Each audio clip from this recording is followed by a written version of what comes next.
martial arts is so multifaceted that there isn't one all-encompassing, solves all problems way of fighting. And that's where the art part comes in. Okay guys, so this is kind of a continuation of the last video I did, which I'm linking right here if you guys want to go take a look at that really quick first. But that basically answered why Conor wasn't able to just check the leg kick. Like everyone was like, he's a pro, why didn't he just check it? And that's a video addressing that. Now, it poses a couple of interesting follow-up questions that I got a lot of, and I wanted to address those.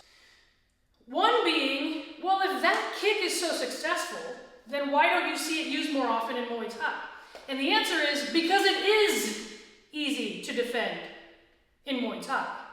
The defense is simply, she's going to throw the calf kick, I simply turn my shin out.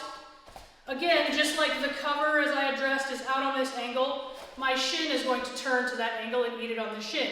Now, Thai boxers condition their shins way more than any other martial art because they use their shins as a weapon and as a defense, mainly. I do think it's worth mentioning that an important thing, the horrid leg breaks that have happened in MMA arguably happen because these fighters are throwing these extremely powerful kicks without conditioning their shins to the level of a top-tier Muay Thai fighter. So, do we know if that's true? No, but I've certainly seen far more leg breaks in MMA than I have in Muay Thai. So, this is the thing is like, why didn't Conor just do that then? So this cycle goes round and round. Because Conor's stance is not the same as a Muay Thai stance. Well, why is that?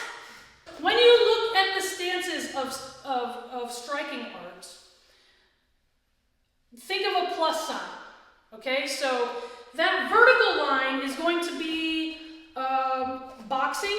So my toes and my heel are on a vertical line, if I'm drawing that underneath me, and it's going to make me a little more sideways. The reason being, the lower body is not a target. It's not legal to punch below the belt. American style kickboxing, which is basically full contact karate, you can't kick below the belt. So this isn't needed to be worried about. It's just this. So rather than be square, where my body is a relatively large target, I'm going to kind of try to be sideways. It minimizes the target and makes it harder to hit. Also, I'm a little more mobile, and you see this if you watch full contact karate, if you watch boxing, these guys are a lot more mobile like this. So is Conor. In Thai boxing, you do have to worry about this low line attack. In fact, it's one of the main attacks in Muay Thai. Okay, so you can't go sideways or I cannot get to that angle fast enough.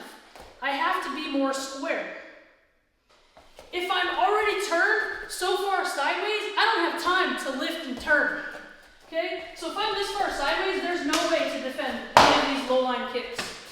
And you can't take those the duration of a fight.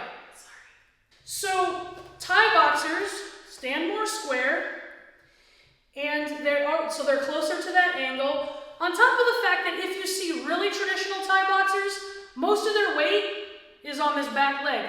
You see like Saget in Street Fighter, right? You see some of these old school Thai boxers and they're just doing this. It's because the second I put weight on this, a good Thai boxer is going to kick my leg, and it's just not fun, right? The Thai boxers know how damaging that is. That being said, if I have to worry about low line attacks in MMA, why wouldn't I stand like that? Why would I stand sideways? Well, it's because of the threat of the takedown, okay? So when you look at amateur wrestling, there's a reason they don't stand like this. And they all start like this. It's low and wide because now I'm low and I can sprawl faster and I can defend the takedown easier. If my legs are close together and I am standing square, it is so much easier for me to get taken down because I am going to take longer to defend. And she's already beat me to the punch. So what do?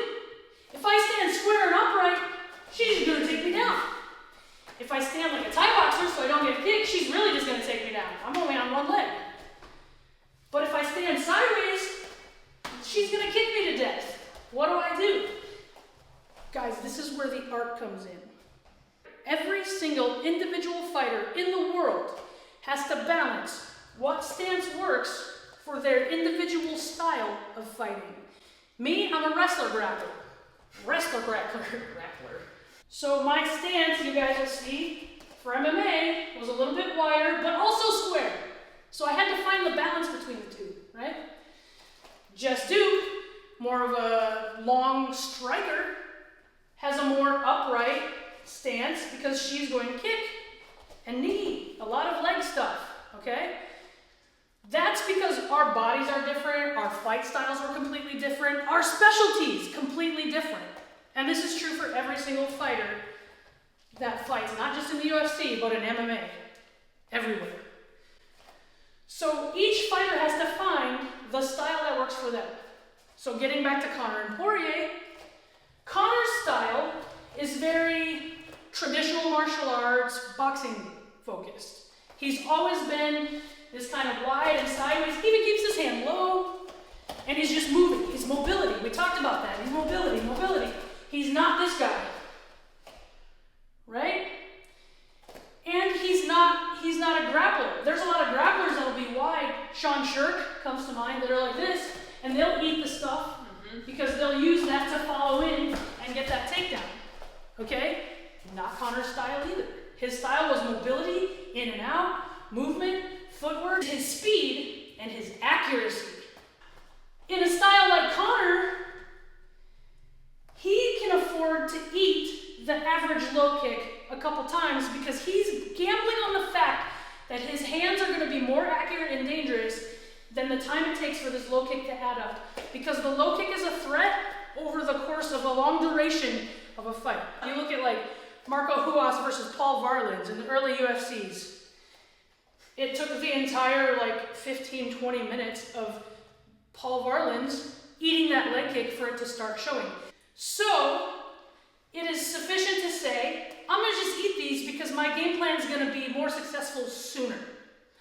So usually what happens is, it's usually this kick, and he can usually, even if it lands, just eat it. And then he starts seeing when they throw, and he starts getting their number. So when he sees the hip move, and it registers as this, he thinks he can eat it, but it ends up being this. And he ate it once, he ate it twice, and by the time he made the adjustment, and you do see it in the fight, he does start turning his shin, he does start being more square, which makes him less mobile. His mobility was gone, he already ate too many, he tried to compensate by doing the catch like we talked about, right? It was too late. Okay, it doesn't mean that Conor sucks. Does it mean that Conor's so stupid that he didn't know the defense? No. It just didn't fit into his fight style in that game plan. I think he's smart enough to know and make the adjustment. But also, I think Poirier is smart enough to know that Conor's smart enough to know and make the adjustment. Guys, this is why fighting is awesome. It is a chess match. And on that day, Poirier's chess game was better. That's all it was. It's easy to look at something that's so linear. Well, the defense to this kick is this. Okay, we explained why it wasn't that simple. Well, what about Thai boxers? It never works on them. Well, we explained why the sports are different. But the reality is that mixed martial arts is so multifaceted that there isn't one all-encompassing, solves all problems way of fighting. And that's where the art part comes in.